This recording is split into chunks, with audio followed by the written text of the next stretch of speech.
like the adrenaline. Not all, but not everyone. Yeah, that It can be true. depends on every person. So some people might have an impact on the performance when they're nervous.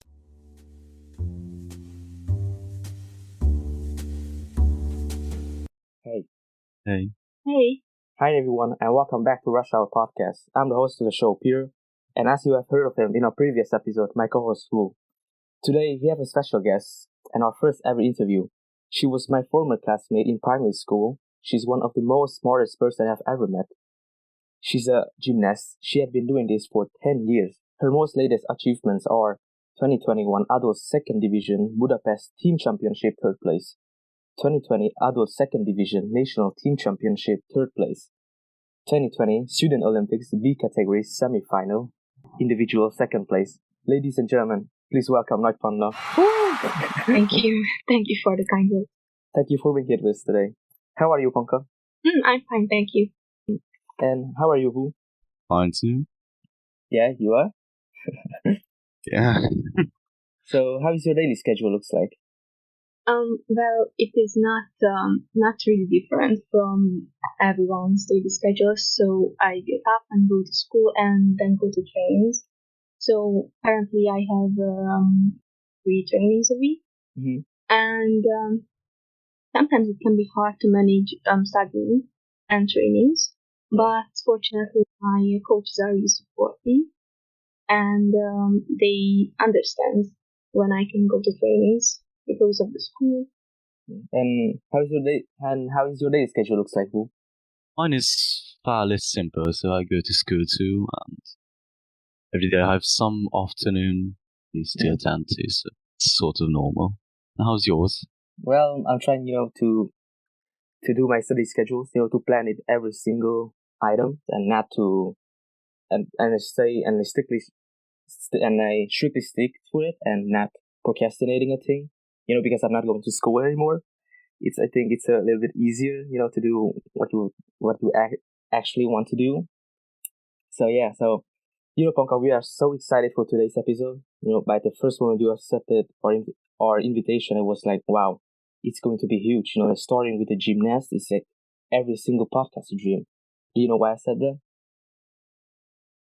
Thank you. Well, I'm excited too. Yeah, well, I noticed in a lot of podcasters, their first interview was mostly with an entertainers, musicians, YouTuber, TikToker, streamer, but not with athletes, So, out of curiosity, would you tell us your wonderful journey at gymnastics? Yes, well, actually, both of my parents were gymnasts.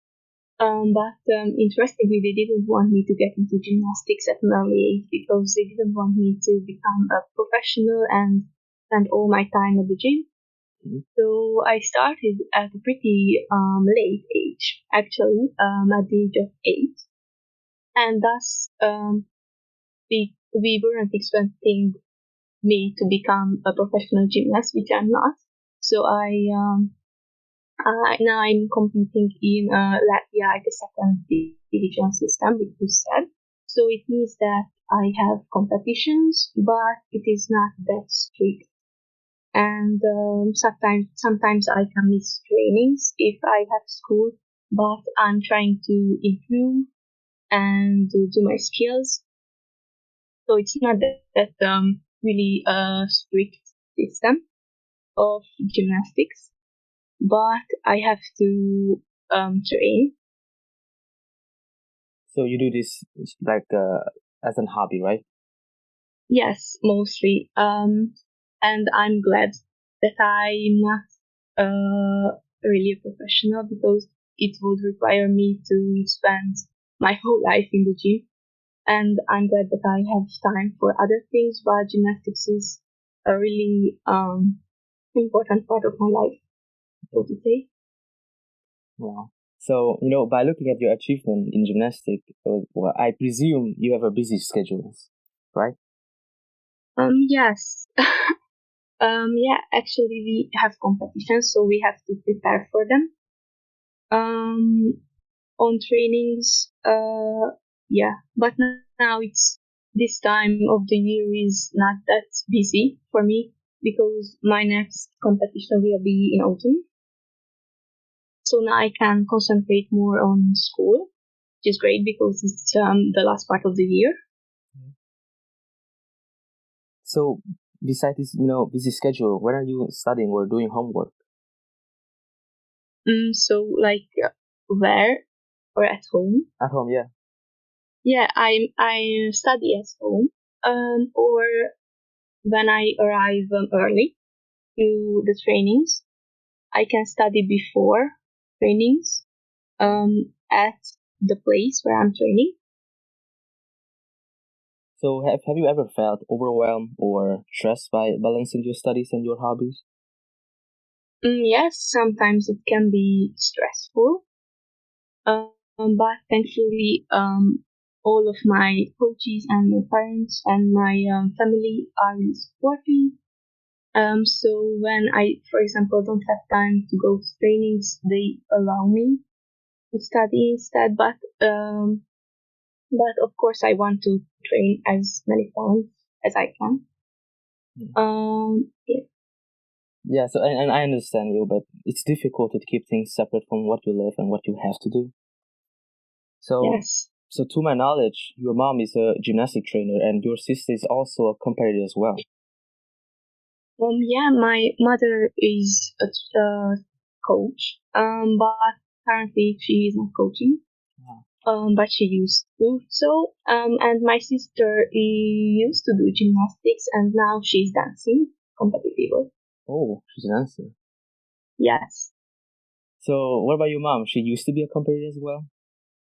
Yes, she used to do acrobatic gymnastics, which is not the kind of gymnastics I do, because I do the so-called artistic gymnastics, which means that you compete on four apparatuses. But my mother used to do acrobatic gymnastics, which is like lifting other people. So, do you have an idol of gymnastics? Do you have an idol? I'm following a lot of famous sportsmen, but I don't have an idol. I love to see both of them or everyone who is a competitive gymnast because I believe they work really hard and all of them should be admired. Yeah, of course, because yeah, I think yesterday, I looked it up to the who is the most successful gymnast in the world, and I hope I say her name right. Her name is Simone Biles, Yeah, Simone Biles. an American, 24 years old. She's only 24 years old and has won 19 gold and 3 silver and 3 bronze. I mean, wow, at 24 years old, wow. Yes, the thing is that in gymnastics, it is common that people achieve great things at an early age because as they get older, their body, so they start to be more tired, and it is a really demanding sport for the body. So most of them peak at an early age. Yeah. So, back to your mom. So, did she associate you guys into the gymnastic world? Yes, when we were little with my sister, they took us to the gym, but they didn't want us, so my parents didn't want us to become professionals, as I said before. Yeah. But they introduced us the world of gymnastics and movement and sports in general, and they wanted us and me to become to do some sports that I enjoy. And actually, they didn't bother which sport, but I ended up in gymnastics. So, have you ever had enough of gymnastic and wanted to quit? Yes, I had a period when I felt like it is not my sport, and and I wanted to quit, but I stick to it, and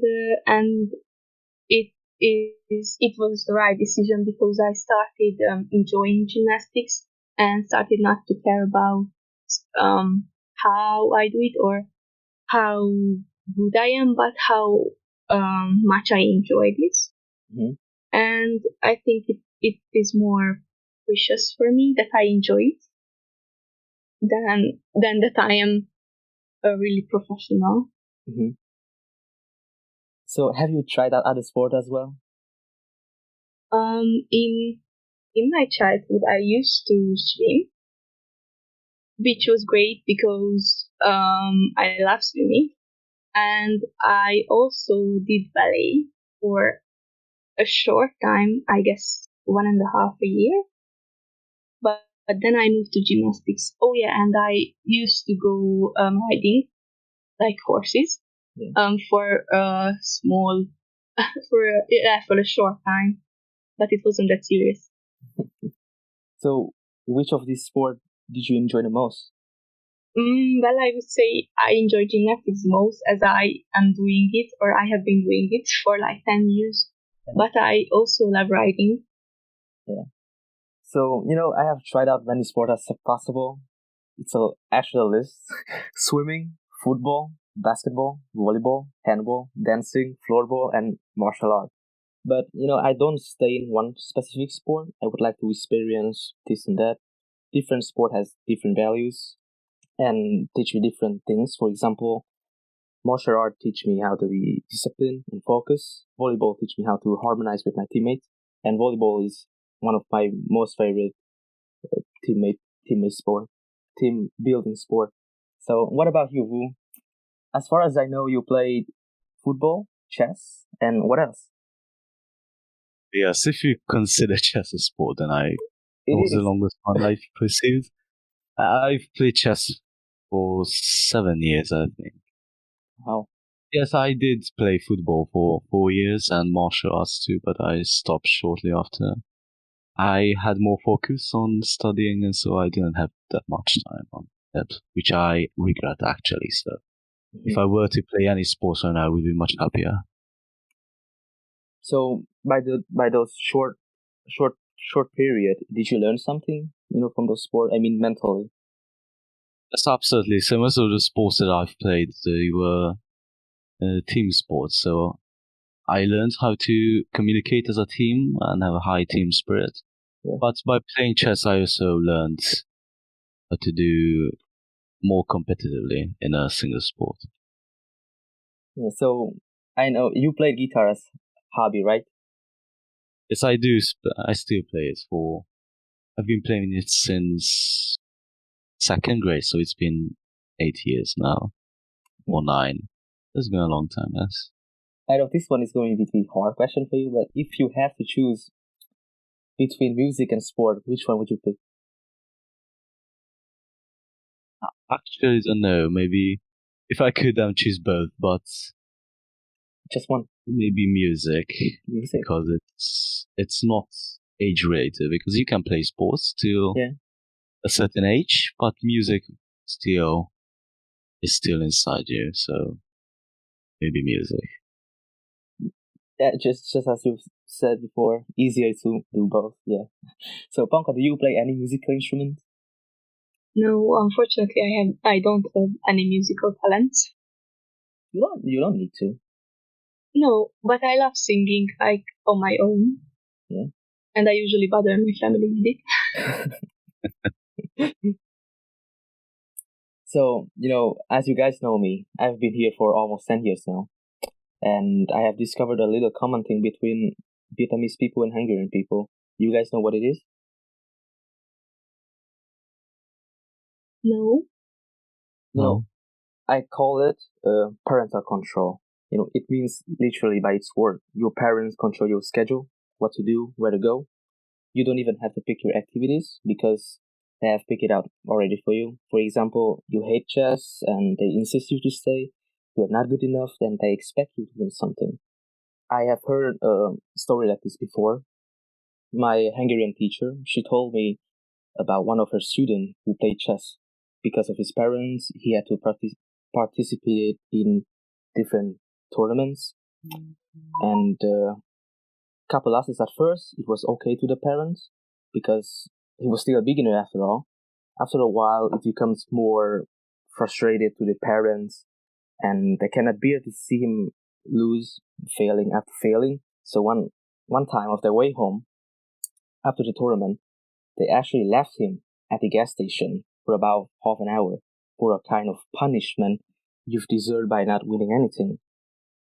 So yeah, poor boy. He didn't know what happened back then.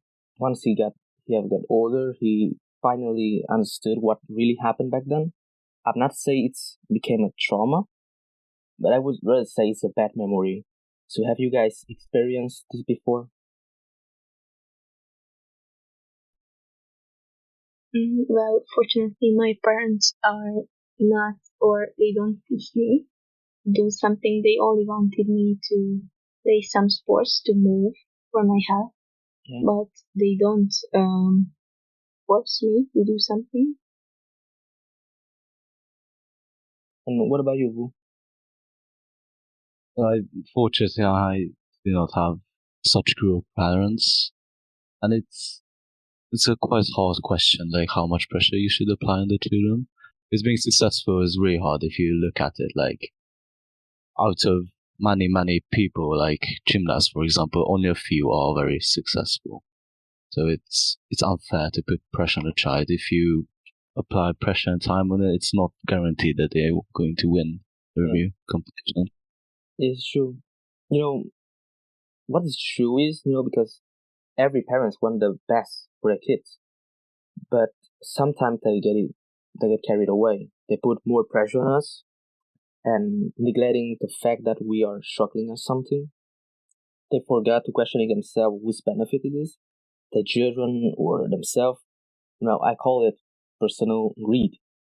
But sometimes this personal greed can be good. Let's say a child really loves what he's doing. Let's call it so greed/desire. This is the word is motivating them to achieve more and more. It's really satisfying to watch someone is trying and doing the very best. I'm 99.9% sure that we three had all done this before. Me, for example, I'm doing my best to improve my everyday life mentally and physically. So what about yours? Starting with you, Boo. I think it's important that parents should apply some pressure on children, and you have to have a motivation and maybe a little bit of talent and hard work to achieve anything in life. So if you put yourself into it and you have support from parents, and you can absolutely achieve anything almost. Yeah, and what about you, Ponka? Yeah, I totally agree with you. Well, I think that from an early age, my parents support me, but the one who puts pressure on me is me. So I kind of motivate myself, but I think that it's really important for the parents to support their kids, but not not put too much pressure on them because it can be harmful for them. It's really affecting morale, the performance, especially at competitions. I think you have always felt this, right? The tension. Yes, yeah. And how do you fight against it or seize it? Well, when you compete many times, you after a time you kind of get used to it, but not totally because like you cannot get used to it completely, I believe. Yeah. But the pressure gets lower, I believe, or at least you don't stress too much before competitions like you used to do. Yeah, well, I'm saying to you guys that when at this critical situation, when I'm really exciting and my hands start to shaking and my belly start to grumbling, it's not the most pleasant. It's not the most pleasant feeling, but I actually enjoy the tension. I don't know why, but I like the tension. I don't know because I think it's motivating me somehow. So, Ponko, Yes, and yeah, sorry. sorry, And I wanted to say that it helps you perform better, yeah. like the adrenaline. Not all, but not everyone. Yeah, that It can be true. depends on person. every person. So some people might have an impact on the performance when they're nervous before the big events, or some people might actually enjoy it. That's why there are some people who do extreme sports because they love the adrenaline they get from it. Yeah. So Ponka, do you easily get distracted? Like from anything. Yeah, anything. Well, I think that when I'm concentrated really much on something, I don't easily get distracted.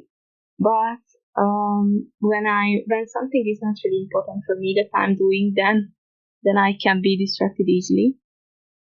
So as you guys know, criticism is a part of distraction too.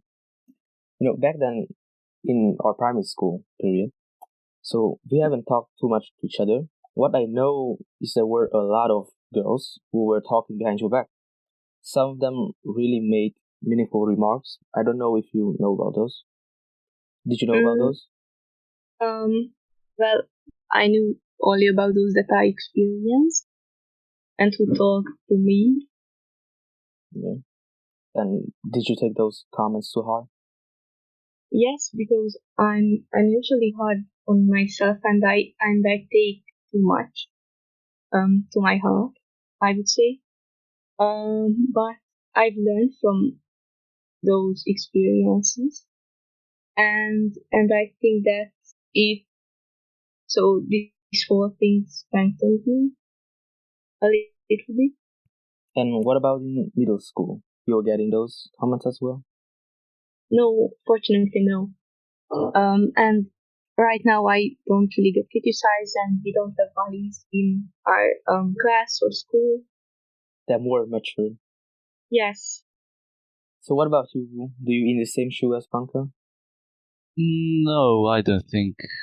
Well, if there were criticism against me, then I didn't know really about it, but it's sort of helpful for people to get criticized at an early age because you sort of, it gets rubbed off you from time to time, so you get used to it. So I think it's in some terms useful that you are criticized. So it's in the future you can handle it and not to be easily offended or distracted by it. Yeah.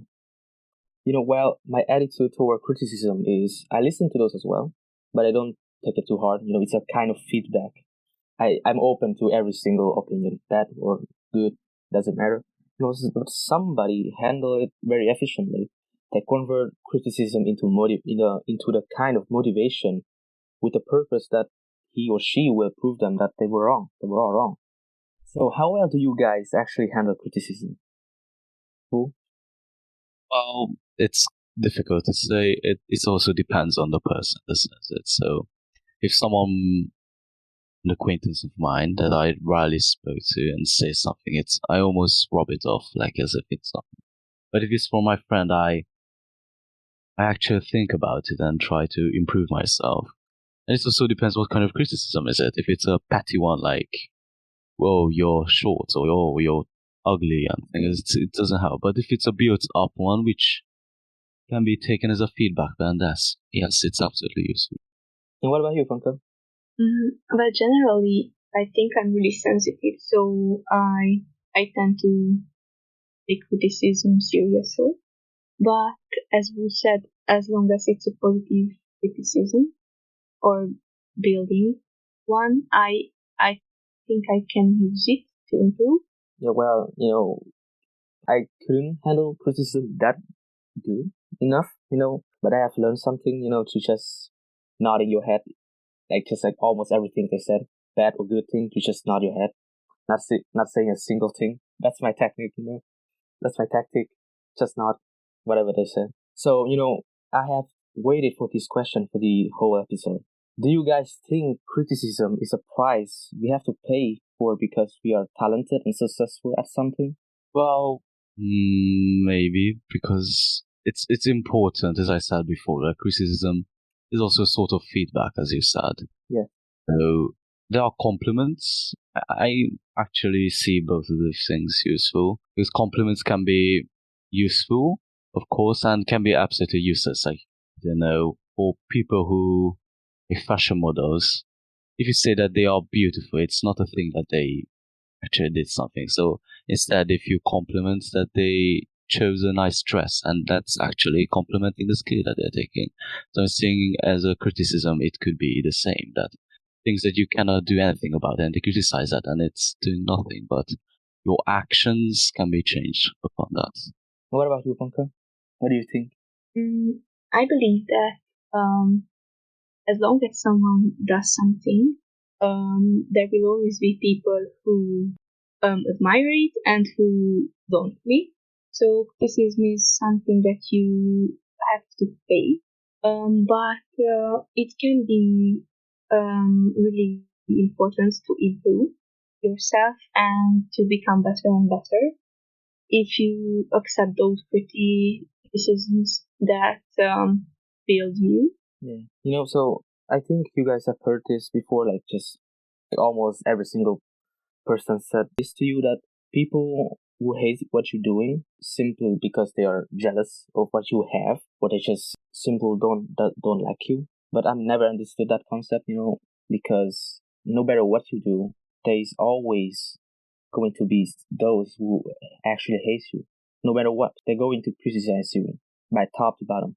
Yeah, so we have to. Yes. It's actually true that we have to learn how to deal with it by not listening to those, or listening to those and not take it too hard, just like I do. So do you guys think humility and humble has to do with it? Humility and being humble. Yeah. Well, generally speaking, I think being humble is a positive thing, but it's not bad to be proud too. So I don't think it doesn't matter that much whether it's a criticism is directed at you, and it depends on the person, honestly. Like, and it's the way that you're taking those criticisms and how do you digest them. What I always do. I respect Fonka and her humble a lot, because when we are in critical situations, she always stay calm, and she's she's very humble. Like we have in our my other classmates who were in primary school. She was a rhythmic gymnast who did more things in the ground, and she was flexible. She is flexible, same as Panka, but she was showing off too much. Like showing everybody else that how much she can do the split. Kind of showing off like that. You remember her, Panka? I think you know her. Yes, I know her, but I don't remember these exact showing offs. Well, she bringing her stuff in, the ball, the mace for the sport, and she started showing off to boys, girls, that how beautifully she can do the split, and how flexible she is. She kind of show it off to everyone. What I respect mostly about you is, Ponka, is because I think you are more flexible than she is, but she and know more than she know, but you never show it off to anyone. Thank you. I believe that I'm not that flexible, but thank you for the kind words. But that's very true that you know more than her. You do 4 categories, and she'd only do 1. Well, the sports are different, so they have to do more like apparatuses in their hands, like as you said, the ball, the hoop, and I have other kind of I don't know, challenges in sport. They are different, but I think they are both hard to do. Yeah, it's true. Well, if I have a chance to try those, I would try gymnastics, of course, because rhythmic gymnastic is kind of very hard. It requires a lot of flexibility, which I don't have. So yeah, so I think that's it for today. Thank you for being here with us today, Ponka. It's a pleasure. Thank you for the invitation. Well, so see you guys around, and dear listeners, now it's for you. Thank you for listening to this today episode. I hope you like it. If you like it, please subscribe, and leave a like in YouTube, and follow us on Spotify. Thank you for being here today. Goodbye, guys. Goodbye. Bye.